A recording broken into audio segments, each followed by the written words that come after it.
Well, the battery arrived, the TRX200SX, and I've been trying to do a bit of plastic repair as well. I've been trying to use this Gorilla Glue. Haven't used it before on repairing the plastics. Unfortunately, common problem it seems for these SX machines are these little clips crack off and break off. This one was broke off completely. This one was like 90% broken off. The other side had one that was starting to crack already. So I've just been taking my time and every day dripping a few drops onto the crack and letting it work its way in, slowly cure, and then repeating the process. This Gorilla Glue does seem to be holding in pretty well.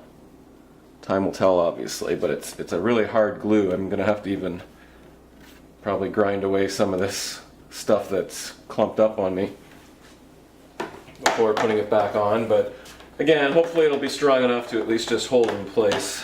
I don't really want to have to drill holes and zip tie this to, the white plastic, but I guess I will if I have to. Guess I should give it a cleaning also before I take it back outside and put it on. That's where the front rack rested against it. There's a little bit of a crack down here too, and again I've been dripping a bit of glue in there periodically. The battery arrived though, so time to put the acid inside of it and give it a charge.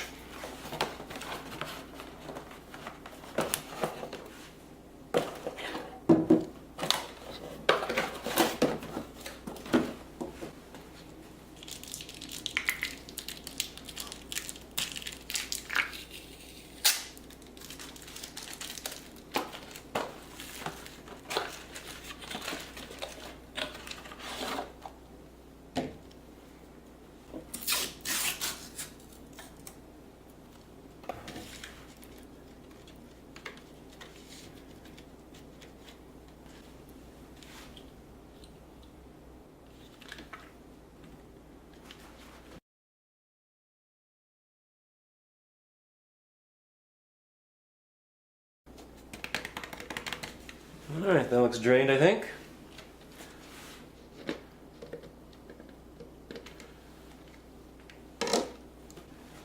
When you have batteries that have clear sides and you fill them up for the first time, you'll notice that it takes a while for the bubbles to completely move to the top and for all the acid or the electrolyte to properly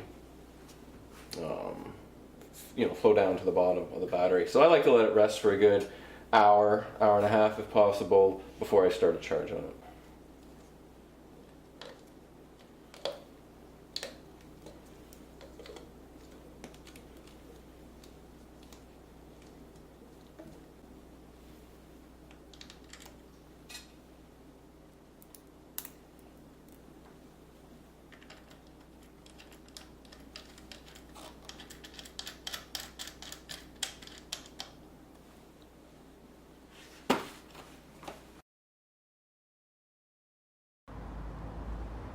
Well, I've been trying to get the airbox boot to seal nicely against the carb intake, and I've been having a heck of a time. I tried the air cleaner, the air dryer, hair dryer, I'll get it right yet, the hair dryer trick. That wasn't getting it warm enough to be pliable. The boot was just really rock hard, so shout out to Mustie1, M-U-S-T-I-E-1, great YouTube channel if you guys haven't seen it yet. But I saw this trick on his channel when he was working on a CT70 recently, where he soaked a rock hard carb boot in warm water to make it much more pliable, and this seems to be doing the trick nicely. So I'm going to set the camera down here, pull that out, dry it off quickly, and while it's still warm I'm going to try to wrestle it into place here. So I'll let you guys know how that goes in 1 minute. Well, there we go. Mission accomplished. It went in so nicely. It slipped right on over top of the carb, and I was able to get a nice tight seal. It's very important if you clean a carb that you have a nice, tight, clean, leak-free intake from your airbox. no point cleaning your carb if all of a sudden you're going to be sucking dirty air and whatnot into your carb. So the cleaner you have the carb intake and the more airtight you have it, the better. And I'm very happy with that little hot water trick. Thank you once again, Musty One. Well, obviously no way I'm going to try to put that air filter back in or even try to clean it. Good thing Moose Racing and other aftermarket companies sell air filters that attach directly, and this one comes pre-oiled. Now, on second thought, maybe I will keep this stock air cleaner element. It's in good shape actually, and all I need to do is get a air filter that fits it if I ever want to change it back to stock, but I don't think I ever would. I'll probably just sell that on eBay if anything. I'm a big fan of these Uni and Moose Racing aftermarket filters, so I'm just going to go with that on this unit as well. Well, it said it came pre-oiled, but I like my filters a bit more oily than this, so I'm gonna, I mean, there's definitely some on there, but not what I like to have. I don't soak it, I don't make it soppy or anything, but definitely add another tablespoon or so to that. All right, we've got the new air filter all nicely oiled, and it's securely in place, nice and tight, so no dirt can bypass this filter as it goes into the carburetor. I also recovered the seat, but as you can see, I did a horrible job at it. I tried and tried to, you know, get all the wrinkles out, but frankly, I think this is a little misshapen, or at least it's not the right size, perfect size for this seat. The rear looks pretty good, and I had the front looking great. But again, try as I might, even though I did it properly where you attach the front first and then the back and then you go to the lowest point and you pull it tight, I just couldn't get any of the wrinkles out. So I opted for getting it as smooth as possible in the rear and then just dealing with a little bit of wrinkle at the front here.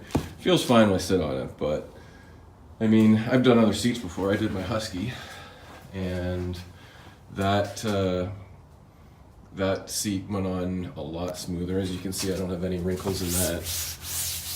So it might also be because I was doing it in cold weather. I would have liked to have done it in the hot sun. So I don't know, maybe in the summer I'll tear it off and try one more time, but I'm not too bothered at this point. I just mostly wanted a seat cover to make sure the foam didn't get more destroyed.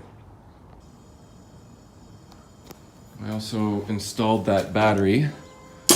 Got it fully charged up, and electric start works no problem. So even though the seller didn't think it did, he just didn't have a decent battery in there. Give her some choke. So that starter works no problem at all.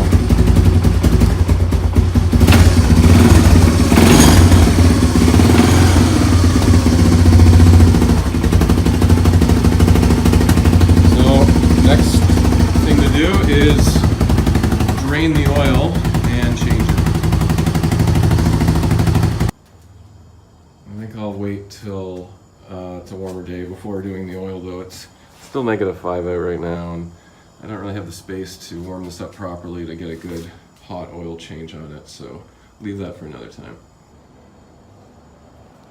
So I've done a few other updates that I didn't get a chance to film.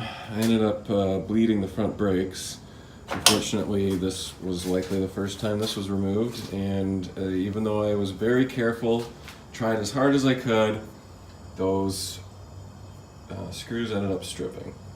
And I was able to drill this one out okay, where it left a little bit of a piece of the screw after I removed this cap that I could turn it out, but this side, unfortunately, no such luck. I ended up having to drill all the way down and then re-tap the hole as best I could, but it still ended up damaging the first few threads of the hole.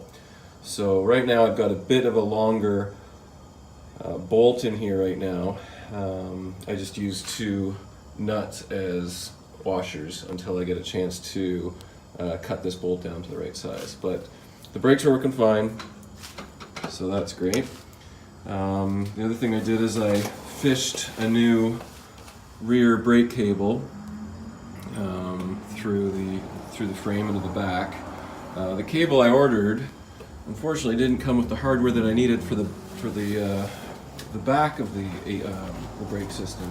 So it didn't come with the wing nut or the spring or the spacer.